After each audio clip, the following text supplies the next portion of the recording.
Good morning, students. We are going to start the second chapter of History, Nationalism in India. In the previous classes, we discussed about the rise of nationalism in Europe. I hope you might have followed this chapter and might have completed the assignments, and you might have written the answers in your register for future reference. After this class, again I will forward an assignment. Please find out the answer and do the answers in the register. Let us start the chapter Nationalism in India. What is the meaning of the term nationalism? Nationalism means identification of one's own country. It can also say love for the country, patriotism, oneness, brotherhood, etc. How Indians identified their nation to achieve freedom is a subject matter of this chapter. So let us discuss the first question in this chapter. In India, the growth of modern nationalism is closely associated with anti-colonial movement. Let me explain once again the statement. In India, the growth of modern nationalism is closely connected with anti-colonial movement. We have to prove it. I'd like to give you 3 points. Number 1, India was under British government and Britishers exploited Indians.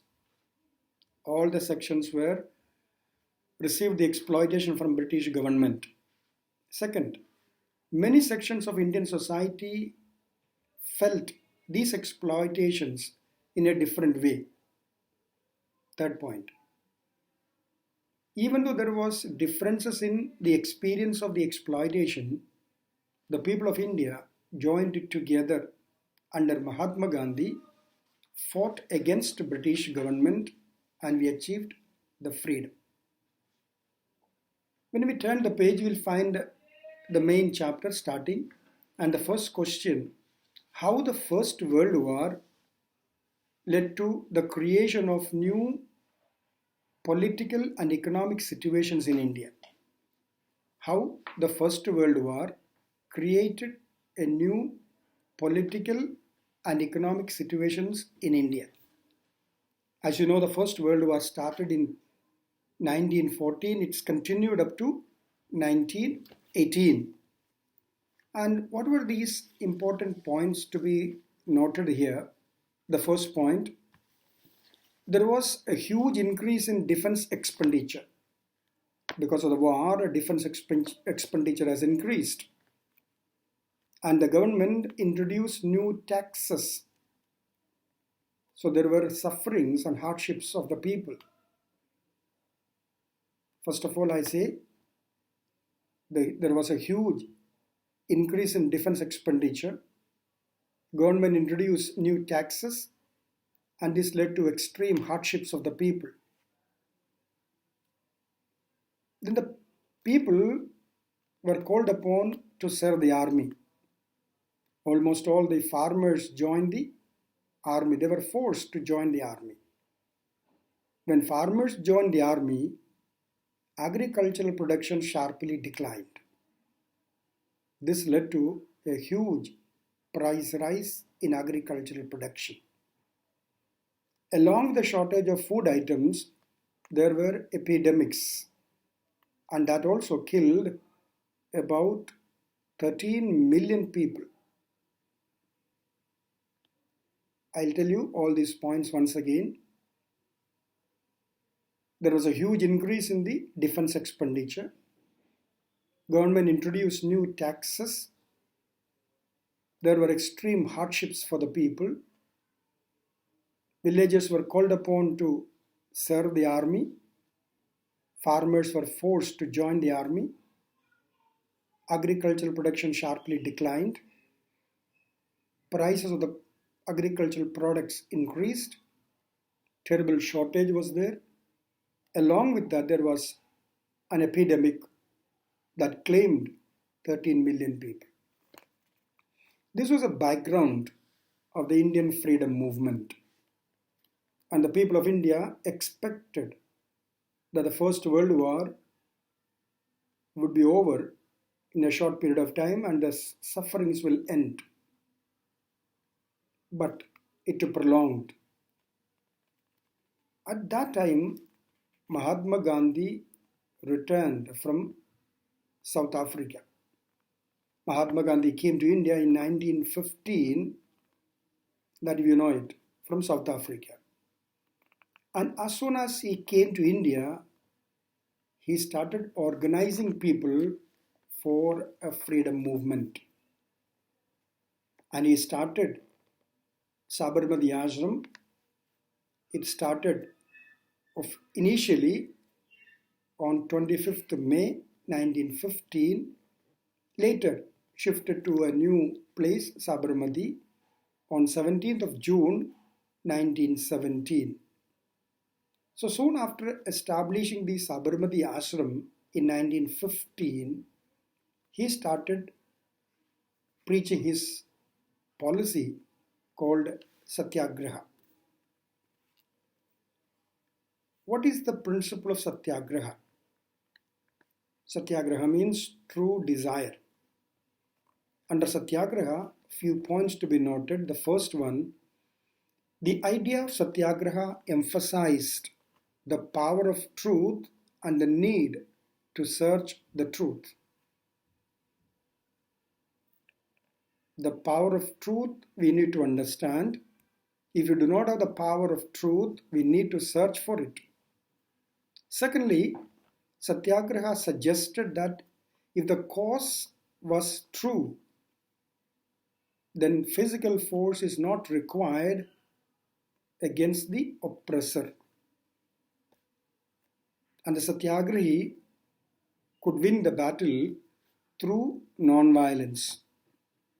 The Satyagrahi could appeal to the conscience, to the mind of the oppressor. Thus, the Satyagrahi could win the battle. So Mahatma Gandhi considered this as his religion, and he wanted to spread this religion throughout India. Mahatma Gandhi preached Satyagraha. It was not ending there. He put his idea, Satyagraha, into practice. In 1916, he put the Satyagraha into practice for the first time. He traveled to Champaran in Bihar and supported the indigo planters. As you know, indigo planters were revolting against British government, and he intervened. And through his Satyagraha, he won the battle. In 1917, he organized the second successful Satyagraha in Gujarat, in Kheda district of Gujarat, where the British authorities forced farmers to pay high land revenue. Again, he intervened and made that Satyagraha successful. Third successful Satyagraha he organized in Ahmedabad among the cotton mill workers in 1918. The cotton mill workers were also exploited by the British authorities. He intervened and made that battle successful. So these are the three successful Satyagraha introduced by Mahatma Gandhi: 1916 at Champaran, 1917 Kheda, 1918 cotton mill worker Ahmedabad. In 1919, British government introduced the Rowlatt Act.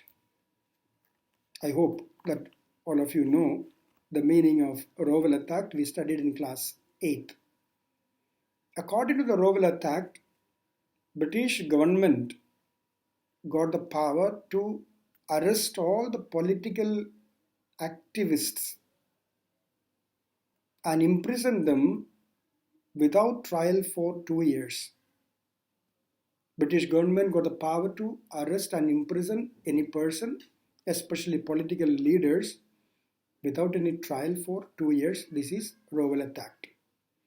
So Mahatma Gandhi in 1919 decided to launch a nationwide hartal or satyagraha, and he called a nationwide satyagraha on 6th April 1919. Huge rallies were organized in various cities and towns. Workers went on strikes in railway shops. Shops were closed down, and at the same time British government tried to stop it. They decided to clamp down on nationalists. They arrested prominent leaders and put them into prison. Mahatma Gandhi was not permitted to enter Delhi. So on 10th April, the police in Amritsar fired upon a peaceful procession, provoking a widespread attack on banks, post office, and railway stations. Martial laws were imposed there, and huge people gathered in a small park in 1919 on 13th April. Some of them were gathered for protesting against this arrest. Some of them were gathered for celebrating the festival. Whatever the reason, there were huge people gathered in that forest, in that park. General Dyer came, closed the gate of that park, began to shoot at the trapped people. Hundreds of people were injured and hundreds of them were killed. So people in India started again strike and protest against this massacre. This massacre came to be known as Jallianwala Bagh massacre. And British government suppressed these agitations.